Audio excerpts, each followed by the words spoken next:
Manhattan, 2023. The news rippled through the financial district like a stone dropped in still water. Reynolds Technologies, one of America's oldest tech giants, was in play. The rumors had started that morning when an unknown company filed acquisition paperwork with the SEC. By noon, analysts were scrambling to identify the mysterious buyer whose name appeared on none of the usual shortlists. Alexander Chen sat alone in his corner office, 52 floors above the bustling streets of New York. His dark glasses reflected the skyline as he ran his fingers over the braille display connected to his laptop. The tactile dots informed him that his company's stock had jumped 12% on news of their impending acquisition of Reynolds Technologies. "Mr. Chen, they're ready for you in the conference room," his assistant Megan said from the doorway. Alex nodded, gathering his custom-designed walking cane. "And Robert?" "Mr. Reynolds arrived 5 minutes ago. He's agitated." "I imagine he would be," Alex said, the ghost of a smile crossing his face. 25 years is a long time to wait for a reunion. As Alex made his way to the conference room, guided by the subtle textured path in the carpet specifically designed for him, memories flooded back. Not visual memories, Alex had been blind since birth, but echoes of emotions and conversations that had shaped his life's trajectory. "Are you sure about this?" Megan asked quietly as they paused outside the conference room. "You've never actually met him." Alex's hand tightened around his cane. "I've been preparing for this day since I was 16 years old." Inside the conference room, Robert Reynolds paced nervously. At 73, he remained an imposing figure, tall and broad-shouldered, though his once dark hair had turned silver decades ago. His company had been his life, his identity, his legacy. And now it was slipping away. "Where is this Chen person?" he demanded of his CFO, Janet Miller. "If he's buying my company, the least he could do is be punctual." The door opened and Robert turned to see a man in his mid-20s enter. The young man moved with surprising confidence despite the white cane he used to navigate the room. He wore an impeccably tailored navy suit and distinctive round dark glasses. His features were strikingly familiar in a way Robert couldn't immediately place. "Mr. Reynolds," the young man said, extending his hand in Robert's general direction. "Alexander Chen, thank you for agreeing to this meeting." Robert shook the offered hand automatically, studying the young man's face. "Let's cut to the chase, Mr. Chen. Why Reynolds Technologies?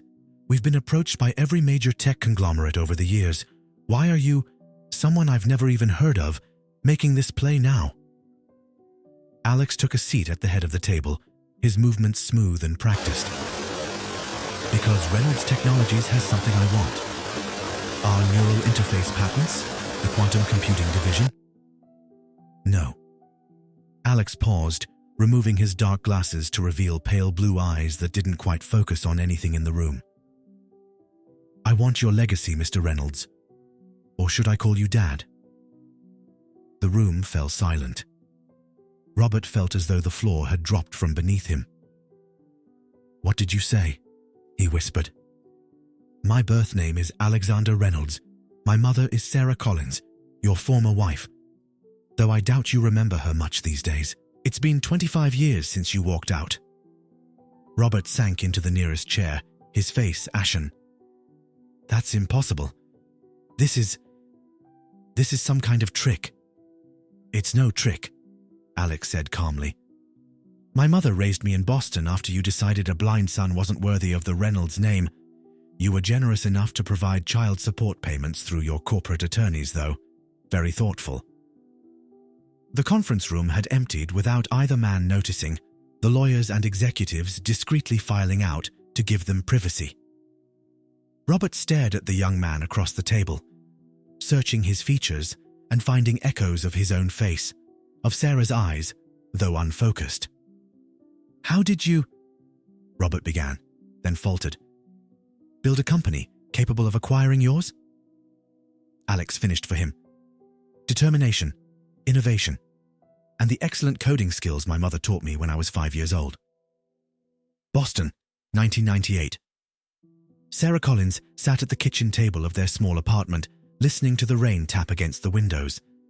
4-year-old Alex sat beside her, his small fingers moving across the specialized keyboard she had modified for him. "That's it, sweetie," she encouraged, as the computer's voice read back the simple command he had typed. "You're learning so fast." Alex beamed at the praise. "Will Daddy come see what I can do now? Maybe he'll come back if he knows I can use a computer like him." Sarah's heart constricted. How could she tell her son that Robert Reynolds would never come back? That when the doctors had confirmed Alex's rare congenital blindness shortly after birth, Robert had looked at his newborn son with disappointment rather than love, that he had walked away from both of them, leaving only a monthly support check and the occasional birthday card signed by his secretary. "Your dad is very busy with his company," she said instead, the same gentle lie she'd been telling for years.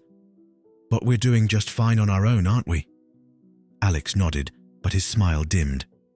Even at 4, he sensed there was more to the story. "Mom, will I ever be able to make computers like Dad does?" Sarah pulled her son close. "You'll do even better things, Alex. You'll create technology that helps people like you, people the rest of the world sometimes forgets about, and you'll never need to see with your eyes to have vision." Sarah had been a brilliant software engineer before Alex was born. She had met Robert Reynolds when they both worked at the same startup in the early 90s, before he founded Reynolds Technologies and became one of the emerging stars of the tech world. After Robert left them, Sarah had redirected her considerable talents toward creating tools to help her son navigate a world designed for sighted people. Those early years were hard. Sarah took consulting jobs that allowed her to work from home while raising Alex. They lived modestly in a small apartment near MIT, where Sarah occasionally gave guest lectures. The academic environment proved perfect for Alex, who absorbed knowledge like a sponge and showed an aptitude for mathematics and computer science from an early age. By the time Alex was 12, he had surpassed many of his sighted peers in programming ability. Sarah had developed a custom audio interface that allowed him to write code through voice commands and receive auditory feedback, making it possible for him to program without sight. New York, 2023. "I discovered who you were when I was 16, Alex continued in the conference room. "A classmate at MIT mentioned Reynolds Technologies was recruiting on campus. The name caught my attention. Mom had never told me your last name, only that my father was a tech entrepreneur who wasn't ready for family life. I did some digging and found an old article about you. The dates matched up perfectly." Robert hadn't moved, still processing the reality before him. "Why now? If you've known since you were 16. "I wanted to earn this moment," Alex said simply. "I built Chentech from nothing. Our adaptive technology platforms help millions of visually impaired people worldwide.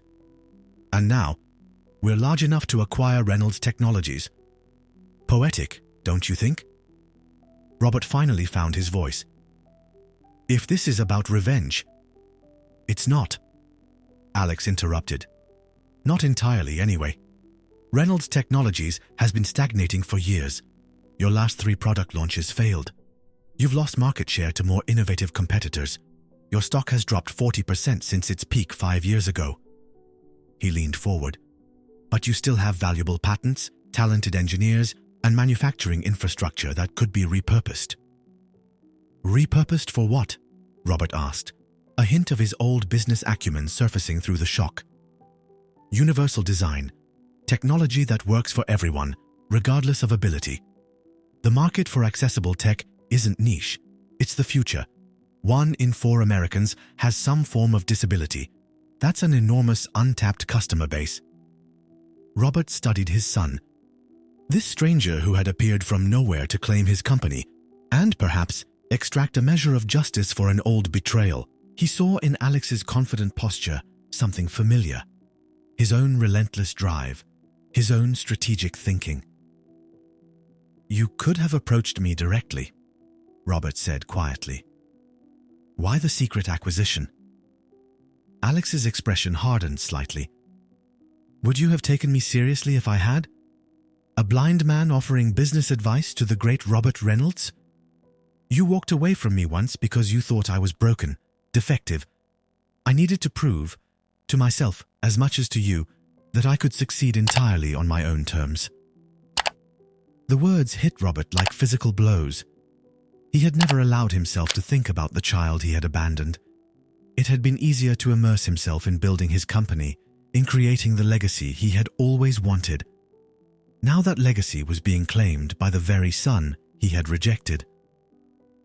"What happens now?" Robert asked. "Now we negotiate terms," Alex replied, his tone shifting to business-like efficiency.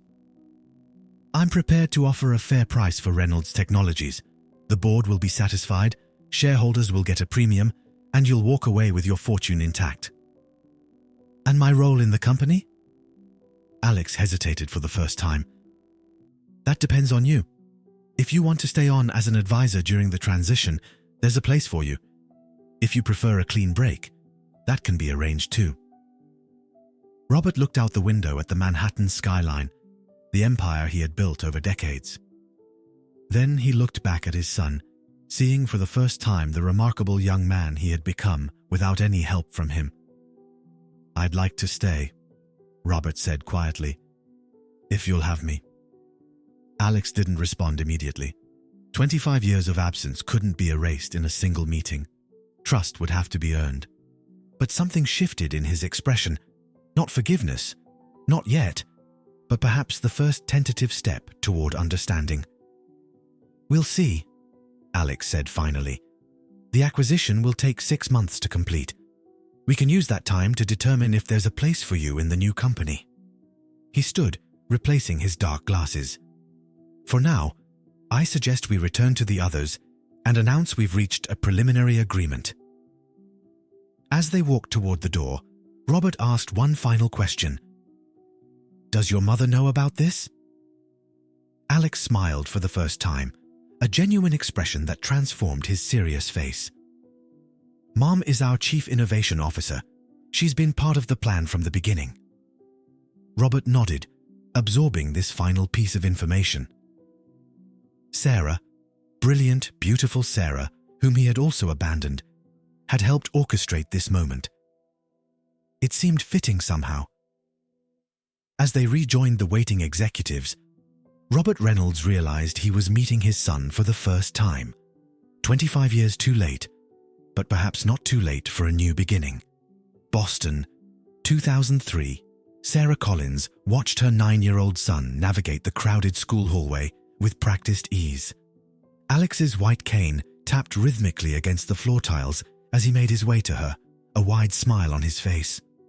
"Mom, I got an A on my programming project," he announced, waving a paper with a large letter A and a handwritten note. Sarah took the paper, her heart swelling with pride. "That's wonderful, Alex. What did Mrs. Peterson say?" "She said my audio game was the most creative in the class. The other kids loved playing it too." Alex's face glowed with accomplishment. She wants to show it at the district science fair next month. As they walked home through the tree-lined streets of Cambridge, Sarah marveled at her son's resilience. Despite being the only blind student in his school, Alex had thrived. The specialized computer equipment she had developed for him had opened doors that might have otherwise remained closed. "You know what today is?" Sarah asked as they reached their apartment building. Alex's expression grew serious. "Dad's birthday. It's April 15th. Sarah nodded, forgetting momentarily that Alex couldn't see the gesture. "Yes. I thought you might want to call him." Alex shook his head firmly. "He never calls me on my birthday. Why should I call him on his?" The bitterness in her son's voice broke Sarah's heart. She had tried to shield Alex from the truth of Robert's abandonment, but children had an uncanny ability to sense when they were being protected from painful realities.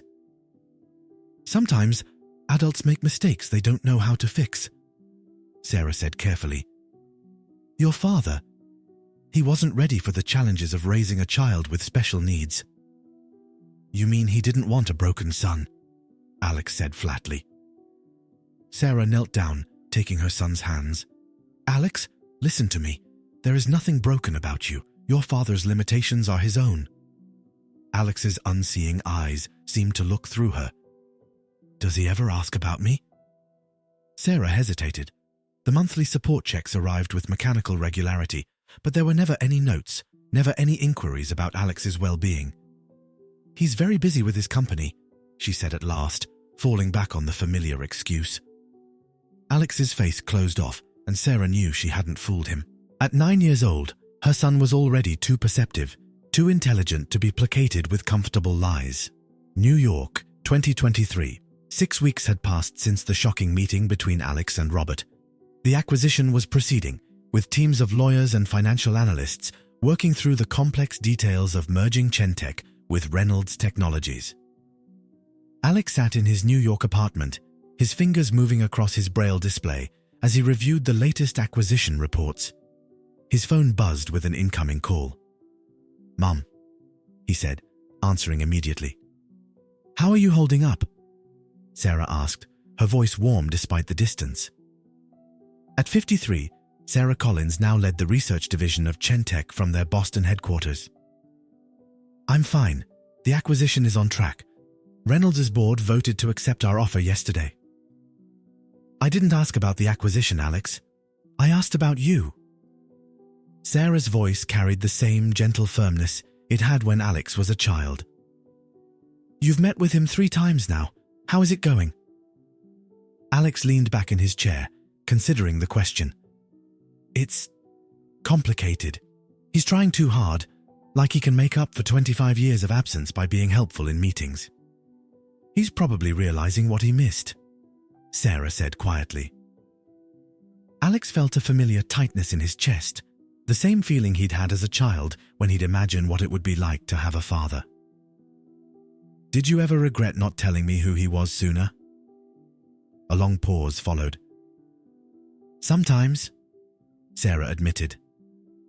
"But I was trying to protect you from feeling rejected. By the time you were old enough to understand, you had already built such a strong identity without him. I didn't want you to feel like you needed his approval. And yet, here I am, buying his company." Alex laughed without humor. "What does that say about me?" "It says you're human," Sarah replied. "We all seek resolution to the unfinished stories in our lives." After hanging up, Alex summoned his driver. He had another meeting with Robert scheduled for that afternoon, this one outside the formal acquisition process. Robert had invited him to lunch, a personal overture that Alex had reluctantly accepted. The restaurant was one of Manhattan's oldest steakhouses, a place where business deals had been made over rare cuts of meat and expensive whiskey for generations. Alex could smell the leather seats and wood paneling as soon as he entered. "Mr. Chen," the host greeted him. "Mr. Reynolds is already seated. Allow me to show you to his table." Alex followed, his cane discreetly identifying obstacles. He sensed the momentary pauses and whispers as other diners noticed him, the blind tech entrepreneur who had become something of a curiosity in New York business circles since the acquisition announcement. "Alex?" Robert's voice came from just ahead. "Thank you for coming."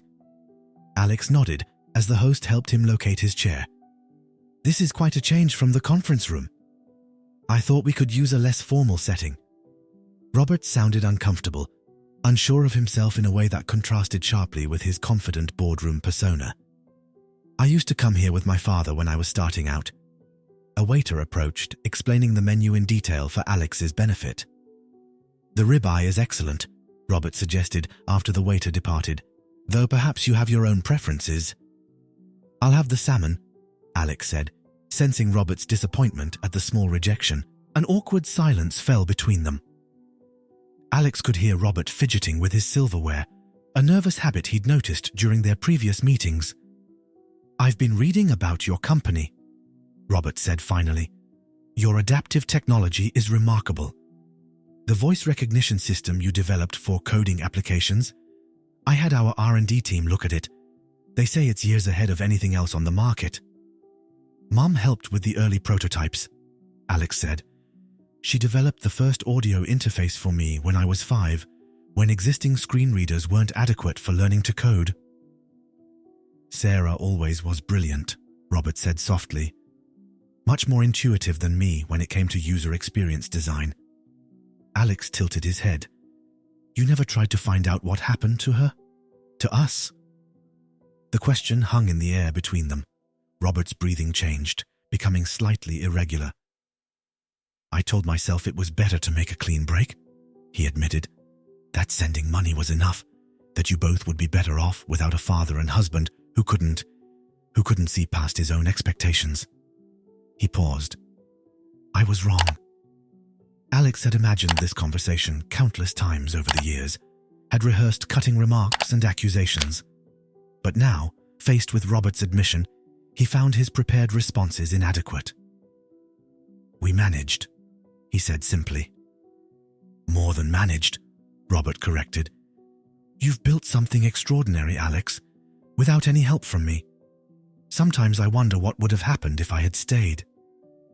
We'll never know, Alex replied, but without the bitterness he had carried for so long. That path is closed to us now.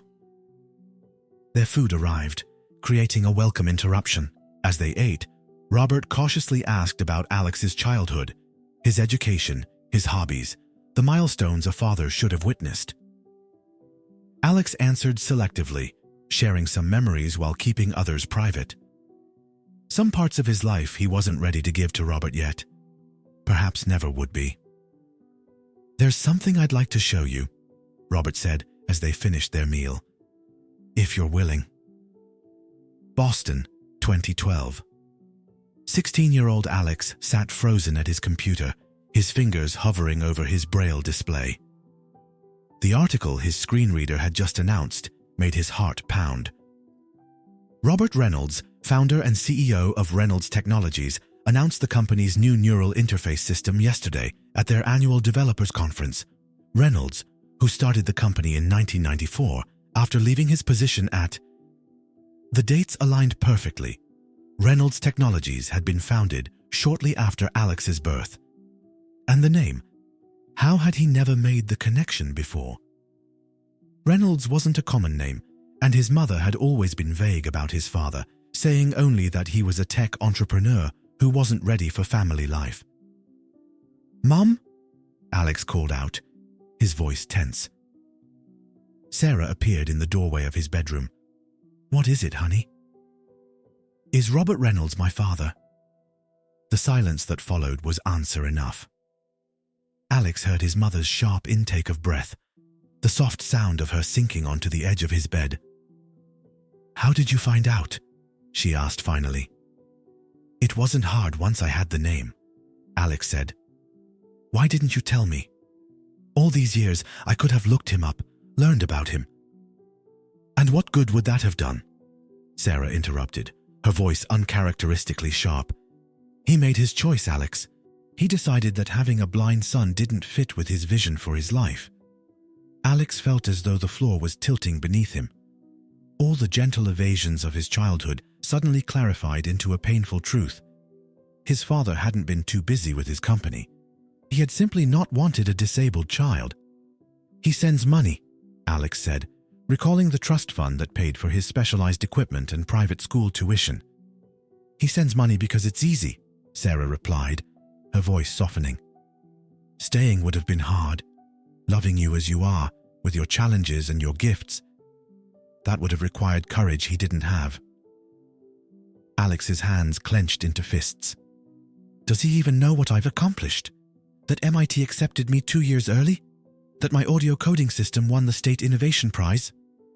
Sarah moved to sit beside him, placing a hand on his shoulder. I don't know, Alex. We haven't spoken since you were a baby. That night, alone in his room, Alex made a decision. One day, he would build something so significant that Robert Reynolds would have to take notice. Not to win his approval, Alex told himself he was past needing that, but to show him exactly what he had walked away from. New York, 2023. The car slowed to a stop, and Alex's driver announced they had arrived at their destination.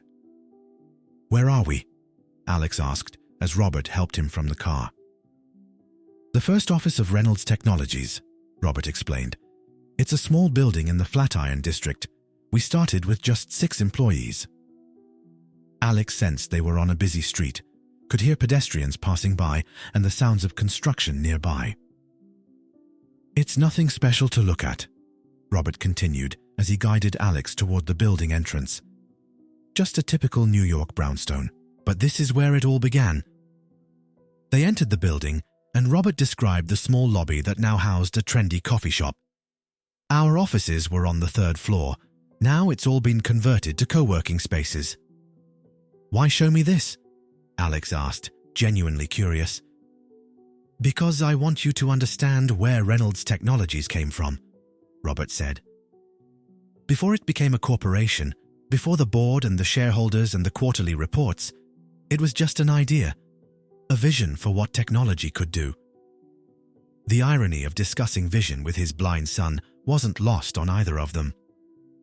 "Your mother and I met at a startup not far from here," Robert continued as they walked through the building. "She was the most talented programmer I'd ever worked with.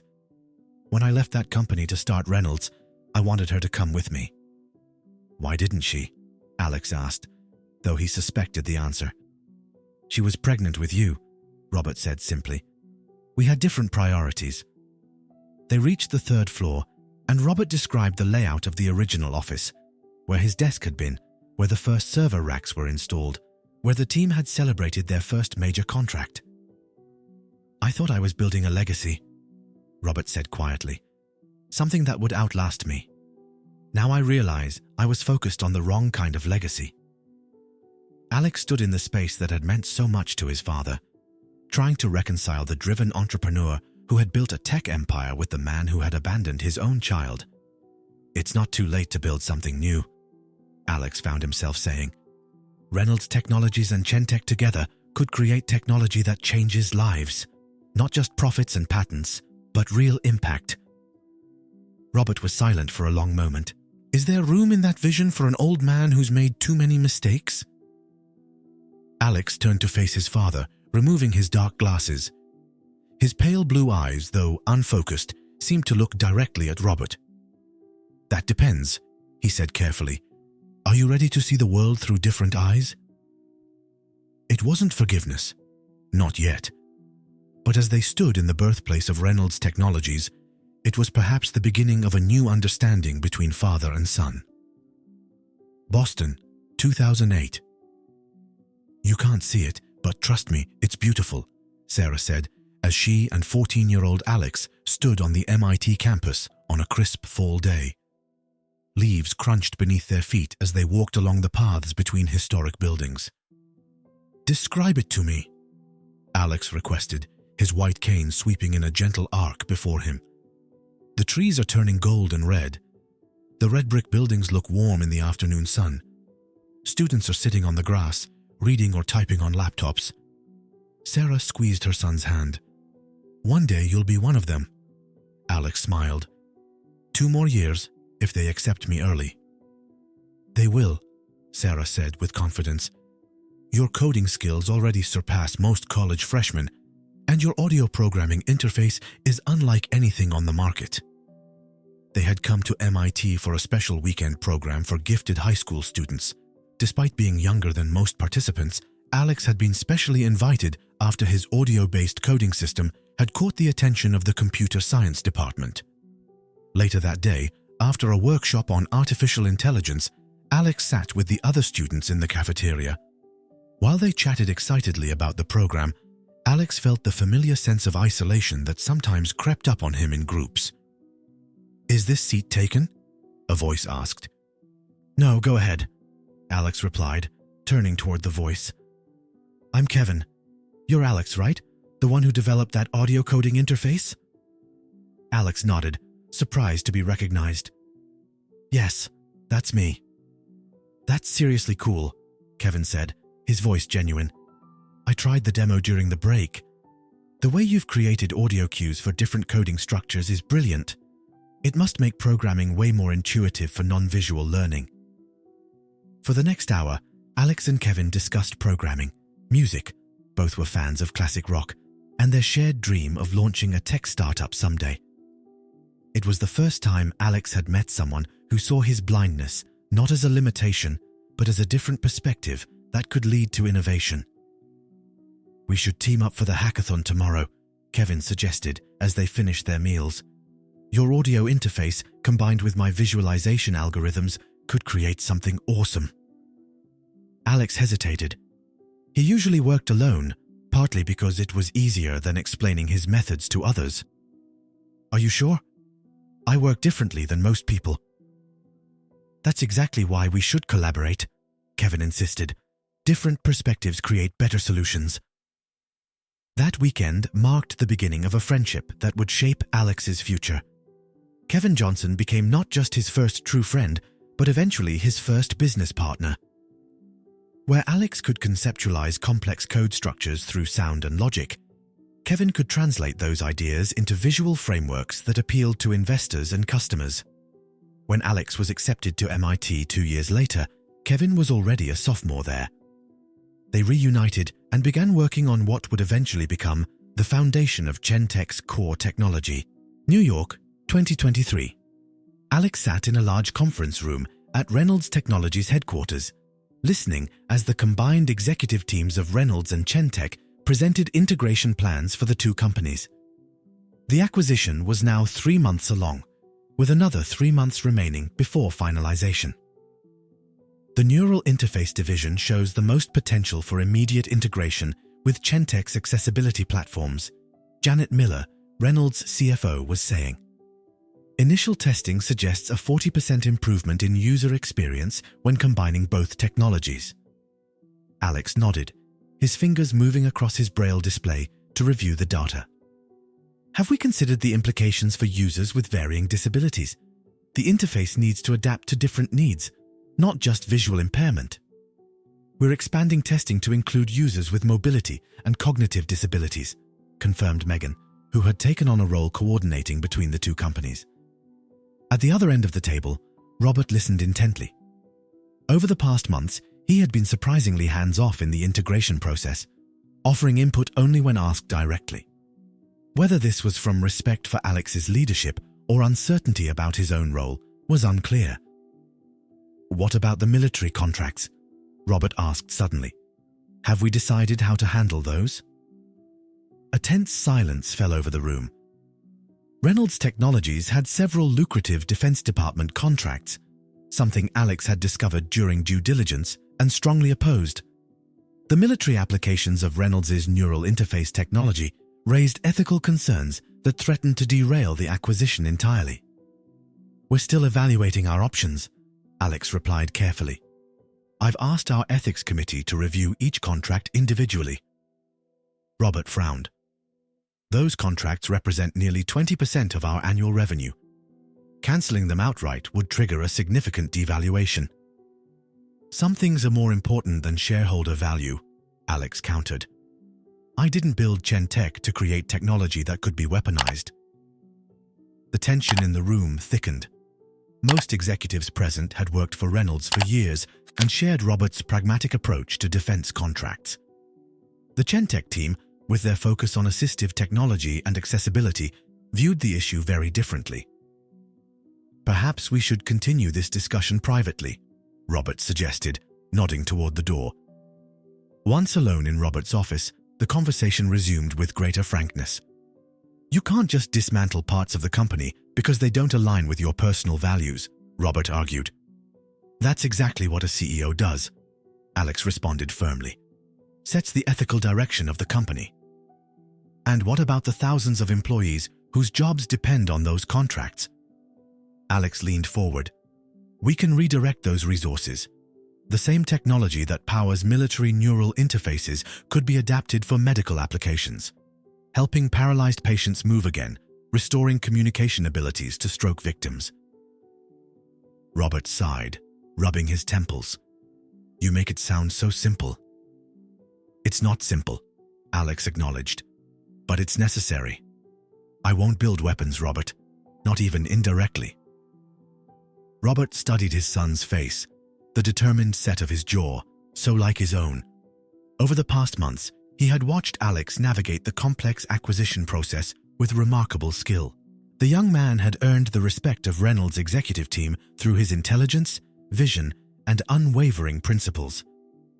Robert had found himself increasingly proud of this son he'd never known, and increasingly ashamed of having walked away all those years ago. "What if we create a separate division?"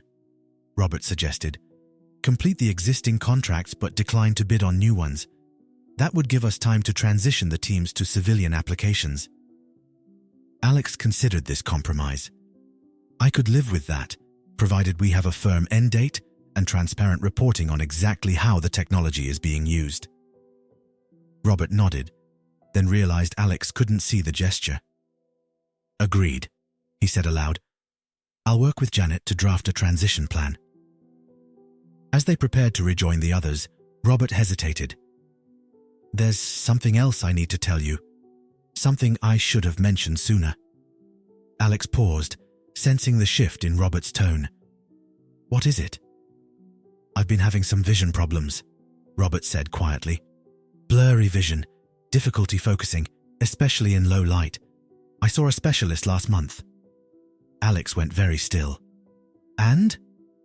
"It's early-stage macular degeneration, the same genetic condition you have, though mine appeared much later in life.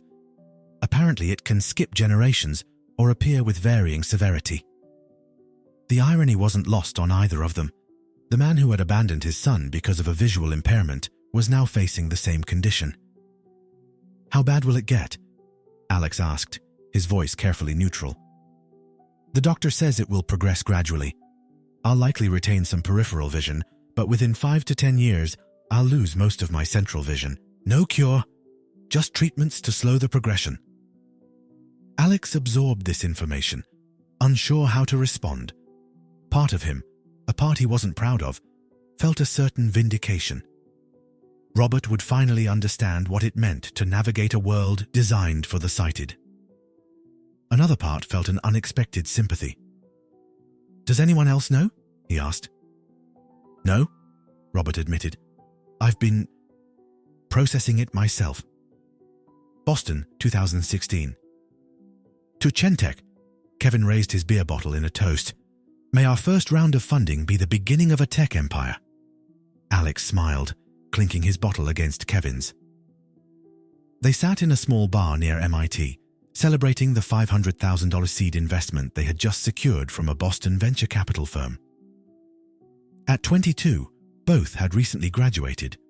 Alex with a double major in computer science and business, Kevin with degrees in software engineering and design. "I still can't believe they took a chance on us," Alex said. "Two kids with nothing but a prototype and a dream." "They took a chance on you," Kevin corrected.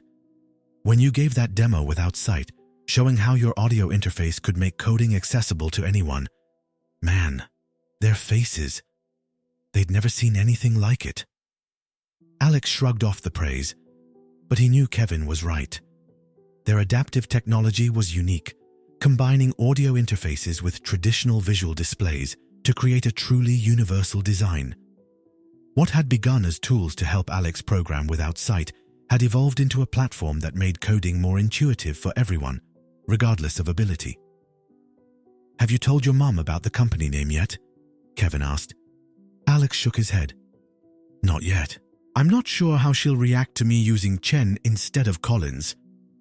He had chosen Chentech deliberately, using his mother's maiden name rather than Collins or Reynolds. It was partly to maintain his privacy. He didn't want investors associating him with Reynolds Technologies, but also a tribute to his maternal grandfather, who had been one of his greatest supporters growing up.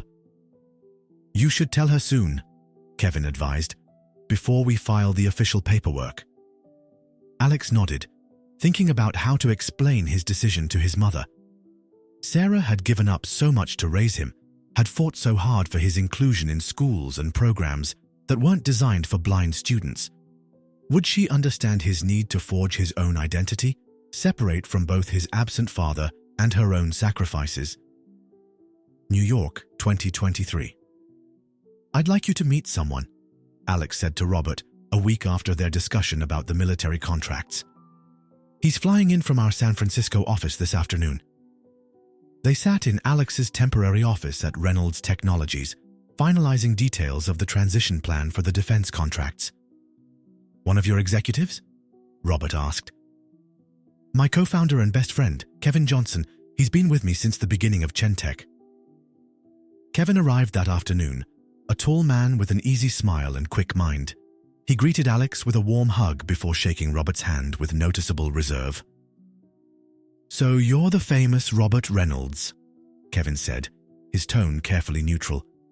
Alex has told me a lot about you. All bad, I imagine, Robert replied with a self-deprecating smile.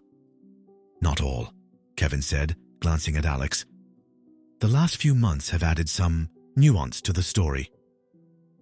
The three men spent the afternoon reviewing integration plans, with Kevin providing insights from Chentech's West Coast operations.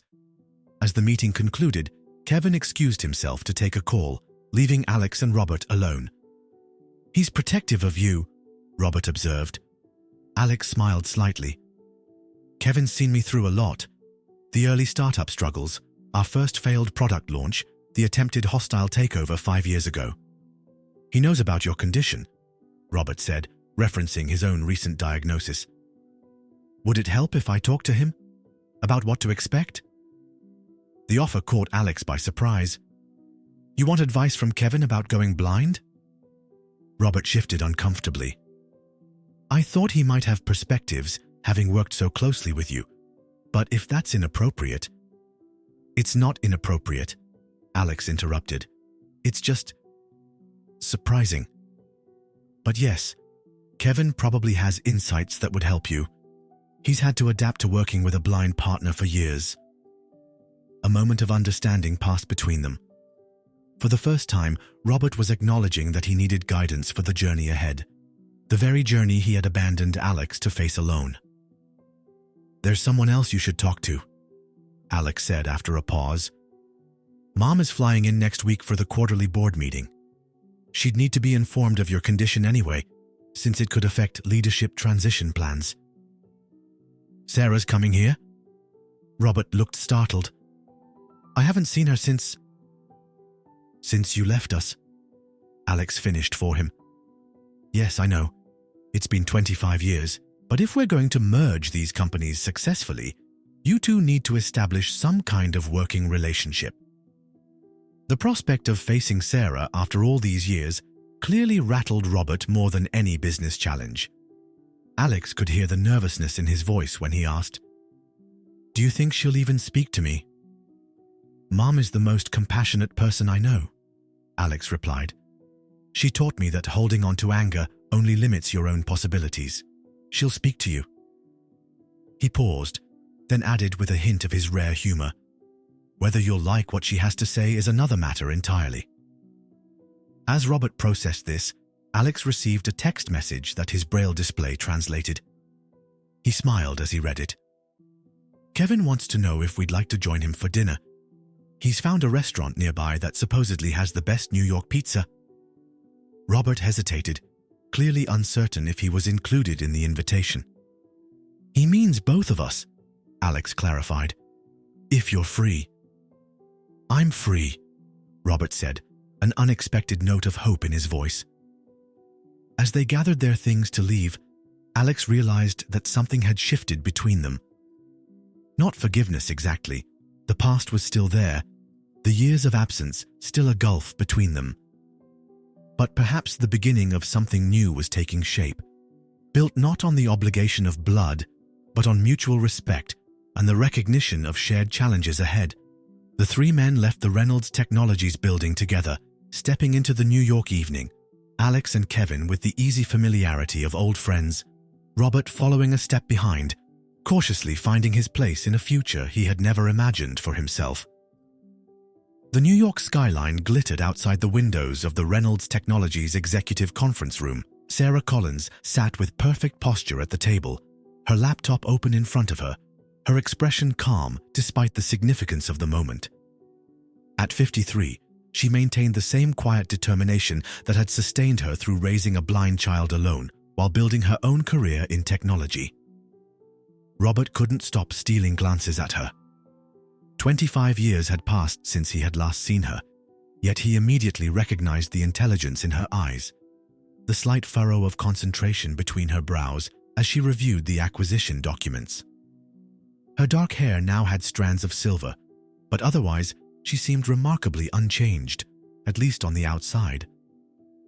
Alex sat between them, his presence a living reminder of their brief shared history and the long separate paths they had traveled since. The three of them had arrived early for the final board meeting that would officially complete the merger of Reynolds Technologies and Chentech. "The papers look in order," Sarah said, breaking the tense silence. "The transition plan for the defense contracts is clearly outlined. 6 months to complete existing obligations, no new military bids accepted." Robert nodded. "And the rebranding strategy?" "Page 12, Alex said, his fingers moving across his braille display. "Reynolds Chen Technologies for the transition period, eventually simplifying to RCT Global." Another silence fell, heavy with unspoken words. The business discussions were easy, safe territory compared to the personal history that hung between them. "I should have reached out years ago," Robert said suddenly, his voice quiet but firm. "To both of you. There's no excuse for what I did." Sarah looked at him directly for the first time since entering the room. "No, there isn't," she agreed, her tone neither angry nor forgiving, simply stating a fact. "But that's the past. We're here now because of what Alex has built, not because of what you walked away from." "Boston, 2018. You're sure about this?" Sarah asked, concern evident in her voice as she helped Alex pack his belongings. At 24, he was preparing to move to New York to open Chentech's East Coast headquarters. "We need to establish a presence in New York," Alex explained. "That's where the major investors are. Kevin will run the San Francisco office, and I'll handle New York." "It's not the move I'm questioning," Sarah clarified. "It's the timing. Taking on Reynolds Technologies as a client seems personal." Alex paused in his packing. Chentech had recently won a contract to provide accessibility consulting for Reynolds Technologies, a deliberate move on Alex's part that he hadn't fully explained to his mother. "It's business," he insisted. "They're the third largest tech company in the country. Having them as a client gives us credibility." Sarah sat on the edge of his bed. "Alex, I've watched you build this company from nothing. You've never made a purely business decision in your life. Everything you do is driven by purpose." She paused. "Is this about him? About Robert?" Alex removed his dark glasses, a gesture he rarely made with anyone except his mother. "Maybe partly," he admitted. "I want him to see what I've accomplished. What we've accomplished." He reached for her hand. Not to get his approval, but to show him what he missed by walking away. Sarah squeezed his hand. "Just be careful. I don't want you to get hurt again." "I won't," Alex promised. "This is about building Chentech, not rebuilding a relationship that never existed." But as he settled into his New York apartment the following week, Alex couldn't deny the strange feeling of connection to the city where his father had built his empire. Sometimes, walking the busy streets with his cane, he wondered if they had ever passed each other unknowingly. The father who had walked away, and the son who had learned to walk his own path. New York, 2023. The board meeting proceeded smoothly with unanimous approval for the merger. Reynolds Technologies would become part of the new RCT Global, with Alex as CEO, Sarah as Chief Innovation Officer, and Robert in the newly created role of Chairman Emeritus, a position that acknowledged his founding contribution while transferring operational control to Alex. After the meeting, as executives and board members mingled over champagne, Kevin approached Sarah with a mischievous smile. "Ready for your surprise?" he asked. Sarah looked confused. "What surprise?"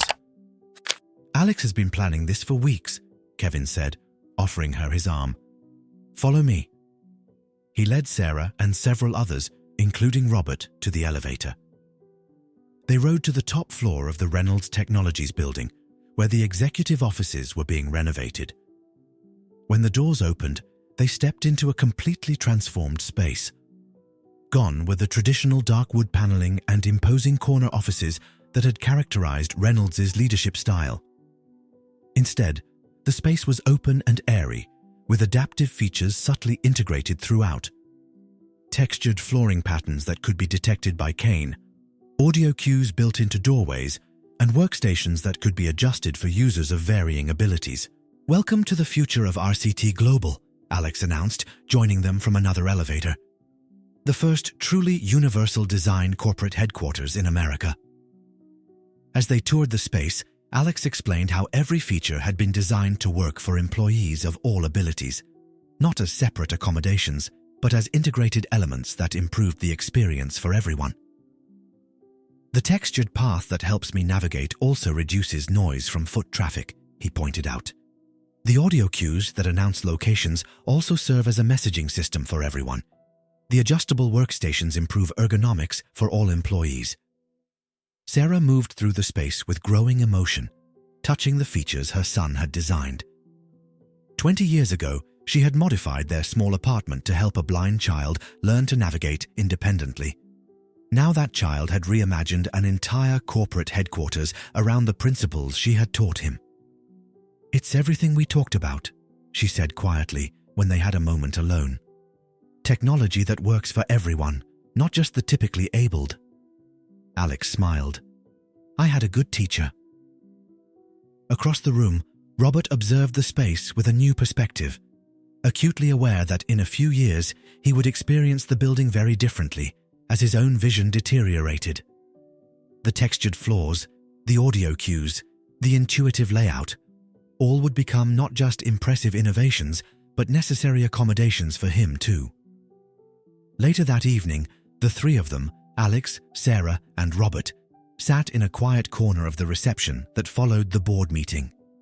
It was the first time they had been alone together as a family, if they could call themselves that, after so many years apart. "When did you decide to acquire Reynolds Technologies?" Sarah asked Alex. "Was it after you met Robert for the first time?" Alex shook his head. "I started planning it 5 years ago, after the hostile takeover attempt on Chentech. I realized then that we needed to grow faster than organic expansion would allow. Reynolds had the infrastructure and market position we needed, but they'd stopped innovating." "And the fact that it was my company?" Robert asked quietly. "Was initially motivating," Alex admitted. "But it had to make business sense too. Revenge is a terrible investment strategy." Robert laughed softly at that, a genuine sound that surprised them all. "Your mother said something similar to me once, a lifetime ago." Sarah raised an eyebrow. "Did I?" "When we were still working at DataCore together," Robert reminded her. "I wanted to start Reynolds Technologies specifically to compete with them after they passed me over for promotion. You told me, building something just to prove someone wrong never leads to true innovation."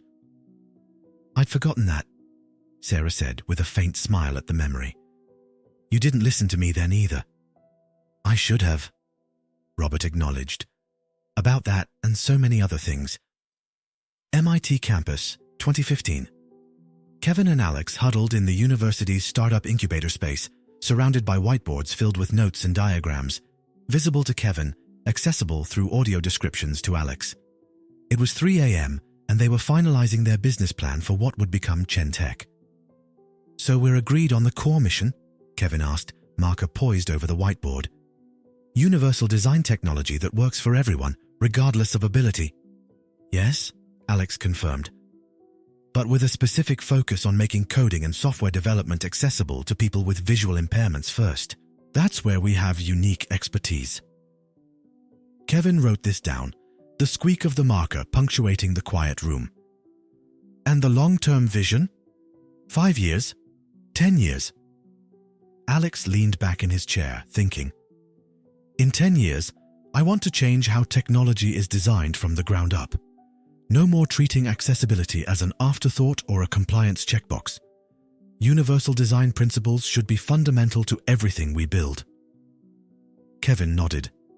"Ambitious. I like it." "There's one more thing," Alex said, his tone shifting slightly. "One day, I want to acquire Reynolds Technologies." Kevin stopped writing. "Your father's company?" "Alex, that's complicated, personal. Yes to both. Alex acknowledged, but also strategic. They have the infrastructure, the market position, the manufacturing capabilities we'll need to scale our technology, and they've stopped innovating. In 5 years, they'll be vulnerable.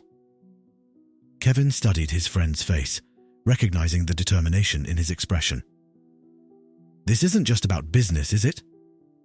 Alex removed his dark glasses, a rare gesture that signaled complete honesty between them. No, but it has to work as business too, or it's just expensive therapy. Kevin laughed, breaking the tension. Okay, Reynolds Technologies acquisition, 10-year goal. He wrote it at the bottom of their long-term vision board. But let's focus on surviving our first year in business before we take over the world, all right? New York, 2023. As the evening reception wound down, Robert, Sarah, and Alex found themselves on the building's rooftop terrace. The Manhattan skyline spread before them, a glittering testament to human ambition and ingenuity. What happens now? Robert asked, the question encompassing far more than business matters. Tomorrow we announce the completed merger to the press, Alex replied. The integration teams will begin phase 1 of the restructuring plan, and I move into the CEO's office, your old office. That's not what I meant, Robert said quietly. Alex knew exactly what Robert was asking. After the business was settled, after the papers were signed and the press releases issued, what happened to the three of them? Could 25 years of absence be bridged? Could a family that never truly existed begin now, with all of them carrying decades of separate lives? I don't know, Alex answered honestly. We can't go back and change what happened. You left. Mom raised me alone. I built my life without you. Those are the facts, and no corporate merger can rewrite that history. Robert nodded, accepting the truth of these words. But, Alex continued after a moment, we have a company to run together, and you have a condition to learn to live with, one that I've navigated my entire life. So perhaps we start there, as colleagues, as two people facing a shared challenge, and see where it leads. Sarah, who had been silent during this exchange, finally spoke. For what it's worth, I think that's wise. She looked at Robert. I forgave you years ago, not for your sake, but for mine and Alex's. Carrying anger was too heavy a burden alongside everything else. I don't deserve your forgiveness, Robert said. No, you don't, Sarah agreed. But forgiveness isn't about deserving. It's about moving forward. She paused.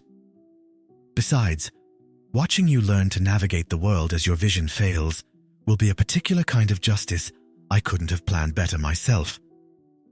The unexpected humor in her voice made both men laugh, breaking the tension of the moment. As they stood together, looking out at the city, Alex reflected on the long, improbable journey that had brought them to this point. From a child abandoned because of his blindness to the CEO of what would soon be one of America's largest technology companies. From a mother determined to give her son every opportunity to the chief innovator shaping the future of accessible technology. From a father who had walked away from his greatest responsibility to a man now facing the same challenges he had once found too difficult to accept in his son. It wasn't a fairy tale ending.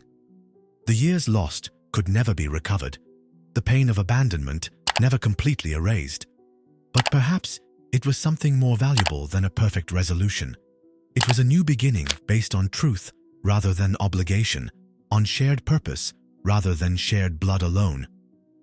The press will want to know the story behind the acquisition, Robert said, about our connection. Let them wonder, Alex replied. The real story isn't about a blind son buying his father's company. It's about creating technology that changes lives, about seeing possibilities where others see only limitations. He paused. That's the legacy worth building. As the city lights glimmered around them, Alex thought about the long path that had led him here.